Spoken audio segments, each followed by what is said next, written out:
आकाशगंगा किसे कहते हैं? तो आकाशगंगा असंख्य तारों का विशाल पुंज होता है जिसमें अधिकांश तारे आँखों द्वारा दिखाई नहीं देते हैं। यूनानी भाषा में इसे गैलेक्सी भी कहा जाता है।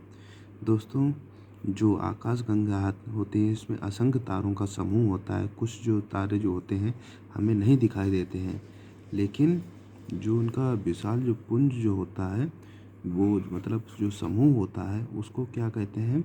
उसको आकाश गंगा कहते हैं। तारों के विशाल समूह को जिसमें असंख्य तारे होते हैं। ठीक है दोस्तों। तारामंडल क्या है? तो आकाश में कुछ तारे सुंदर आकृतियों के रूप में व्यवस्थित होते हैं, अर्थात वो सुंदर आकृतियां बनाते हैं। ऐसे तारों को तारामंडल कहा जाता है।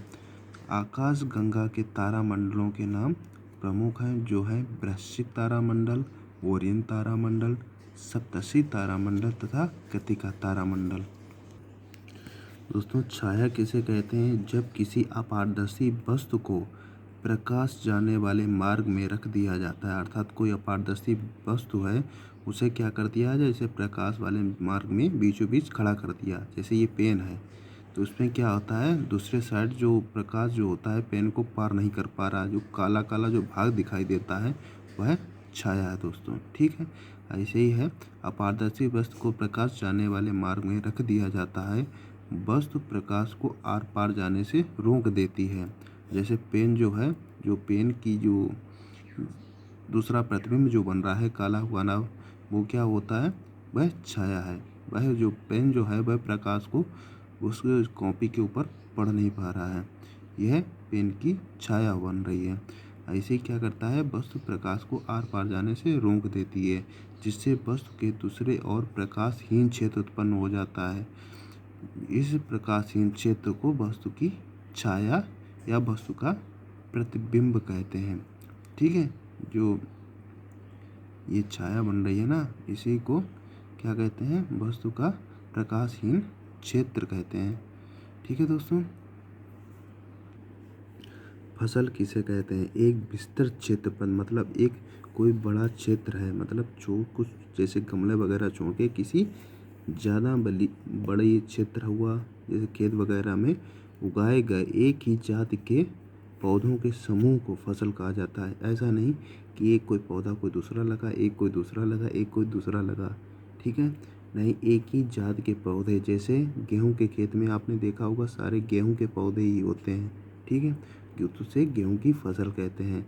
जैसे गुलाब के खेत में सारे गुलाब के पौधे हुए तो इसको गुलाब की फसल कहेंगे। ऐसे जो मतलब विस्तृत क्षेत्र पे उगाए गए एक ही जाति के जो पौधे होते हैं उनको फसल कहा जाता है। फसल कितने प्रकार की होती हैं? तो दोस्तों, फसल जो होती हैं वह मुख्य रूप से 3 प्रकार की होती हैं: रबी, खरीफ तथा जायद की फसल। सिंचाई की प्रमुख विधियां कौन कौन सी हैं? तो सिंचाई की प्रमुख विधियां हैं, नंबर 1 पे है प्रवाह विधि, दूसरी है क्यारी विधि।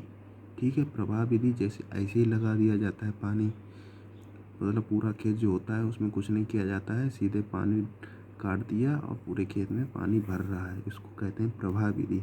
क्यारी विधि जिसमें हम लोग छोटी छोटी सी क्यारियाँ बना के पानी लगाते हैं, यहाँ से पानी ला रहे हैं, क्यारियों में पानी जा रहा है, ऐसे क्यारी विधि। कूड़ विधि, जैसे आलू का आपने देखा होगा पुट्टी सी बनी हुई है ऐसे करके ऊंची सी, फिर बीच में पानी जा रहा है, फिर पुट्टी सी बनी है, फिर बीच में पानी जा रहा है, इसे कहते हैं कूड़ विधि। बलय स्थिति, कहीं पे देखना आपने बलय बना दिए जाते हैं, इस टाइप से पानी जाता रहता है। ठीक, तथा बाढ़ विधि। आप बाढ़ विधि ऐसी होती है जिसमें आपने इतना काट दिया, इतना भर गया, इसे कटने के बाद फिर इसको इतना भर दिया। ठीक है, छोटे छोटे मतलब खंडों में विभाजित करके इसमें पानी लगाया जाता है। ड्रिप विधि, ड्रिप विधि आपने देखा होगा ऐसी जगह पे जहाँ पे पानी कम होता है, जैसे राजस्थान हुआ, ऐसी जगहों पे ड्रिप विधि उपयोग की जाती है। ड्रिप विधि में क्या होता है, एक पाइपलाइन पड़ी हुई है, इसके ऊपर एक ऐसी लाइन सी बनी होती है, इसके ऊपर एक चरखी सी घूमती रहती है, वो क्या करती है, पानी का छिड़काव पूरे में करती रहती है। ठीक है, या कहीं कहीं पे देखा होगा आपने पूंछ टप टप टपकती रहती है, उसको कहते हैं ड्रिप विधि। ठीक है दोस्तों। कृषि के प्रमुख यंत्रों के नाम कौन कौन से हैं? तो वह है हल, पटेला, फावड़ा, ट्रैक्टर, हैरो, कल्टीवेटर तथा टिबलर ये कृषि के प्रमुख यंत्र हैं। मृदा अपरदन क्या है? मृदा के एक स्थान से दूसरे स्थान पर हट जाने को मृदा अपरदन कहते हैं। ठीक है दोस्तों, बीज बोने की प्रमुख तथा प्राचीन विधि कौन सी है? तो जो बीज बोया जाए, पहले मशीन नहीं थी तो वो बीज कैसे बोया जाता था?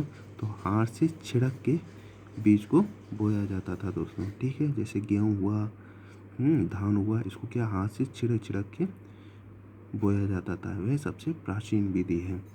बल किसे कहते हैं? किसी पदार्थ को कार्य करने में जिस ऊर्जा का प्रयोग किया जाता है उसे बल कहते हैं। अर्थात जो भी काम करते हैं उसमें जो हमने अपनी ऊर्जा ख़त्म की है, उस ऊर्जा जो ख़त्म की है तथा अर्थात जो उसमें ऊर्जा करने में जो काम करने में जो ऊर्जा लगाई है उसको क्या कहेंगे? बल कहेंगे। परिवहन के साधन मुख्य रूप से किस पर निर्भर करते हैं? परिवहन के जो साधन हैं वह पेट्रोलियम उत्पादों पर मुख्य रूप से निर्भर है। विद्युत ऊर्जा का उपयोग कहाँ होता है? तो पंखा, मशीनों, फ्रिज, टीवी, कूलर आदि के चलाने में विद्युत ऊर्जा का उपयोग होता है तथा हम लोग मोबाइल चार्ज करने में करते हैं। ठीक है, और भी जो इलेक्ट्रॉनिक आइटम वगैरह हैं वो सारे क्या है? विद्युत ऊर्जा का उपयोग में ही काम आते हैं। ठीक है, तो बायोगैस से क्या आशय है? गोबर गैस प्लांट से उत्पन्न गैस बायोगैस कहलाती है। जैसा गोबर गैस जो प्लांट लगा हुआ होता है उससे जो गैस निकलती है उसको हम लोग बायोगैस कहते हैं। ऊर्जा के सीमित स्रोत तथा अनवीकरणीय स्रोत कौन कौन से हैं? दोस्तों, वो स्रोत जो हमें दोबारा प्राप्त नहीं होंगे, अर्थात जिनका यूज करने पर वो ख़त्म हो जाएंगे, वो क्या कहलाएंगे?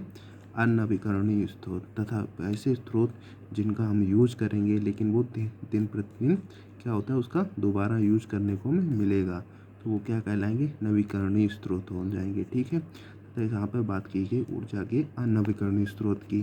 तो ऐसे स्रोत जिन्हें हम पुनः प्राप्त नहीं कर सकते हैं, जैसे पत्थर का कोयला, ये ख़त्म हो जाएगा फिर हमें दोबारा नहीं मिलेगा। तो ऐसे जो स्रोत होते हैं वह अनवीकरणीय स्रोत हैं। जैसे पत्थर का कोयला हुआ, पेट्रोलियम उत्पाद हो गए, ऊर्जा के सीमित स्रोत कहलाते हैं, अर्थात अनवीकरणीय स्रोत कहलाते हैं दोस्तों। अब दोस्तों बात की जाएगा नवीकरणीय स्रोत की। ऐसे स्रोत जिन्हें हम पुनः प्राप्त कर सकते हैं वह नवीकरणीय स्रोत कहलाएंगे। जैसे सौर ऊर्जा, ठीक है, और वायु ऊर्जा, आपने देखा हो पवन चक्की जैसे उदाहरण है, सोलर प्लेट उदाहरण है। ये क्या है? ये जो है वह नवीकरणीय ऊर्जा के स्रोत हैं जिन्हें हम ख़त्म कर देंगे उस ऊर्जा को, वह हमें लेकिन दोबारा से प्राप्त हो जाएगी। लेकिन जो पेट्रोल ख़त्म हो गया वो दोस्तों हमें दोबारा से प्राप्त नहीं होगा। तो ये क्या है? अनवीकरणीय स्रोत है। ठीक है दोस्तों, अब बात की जाए आसवन विधि का उपयोग किस कार्य में किया जाता है? तो पेट्रोलियम से मिट्टी का तेल, पेट्रोल, डीजल आदि को निर्मित करने में आसवन विधि का अपनाया जाता है। जीवाश्म ईंधन किसे कहते हैं? तथा कोयला तथा पेट्रोलियम को जीवाश्म ईंधन कहा जाता है।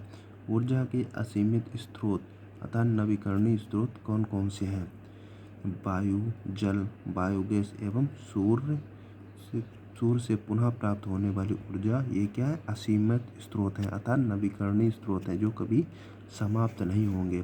ठीक है दोस्तों, रुधिर को ऊर्जा कहाँ से प्राप्त होती है? दोस्तों, रुधिर को जो ऊर्जा जो होती है वह भोजन से प्राप्त होती है।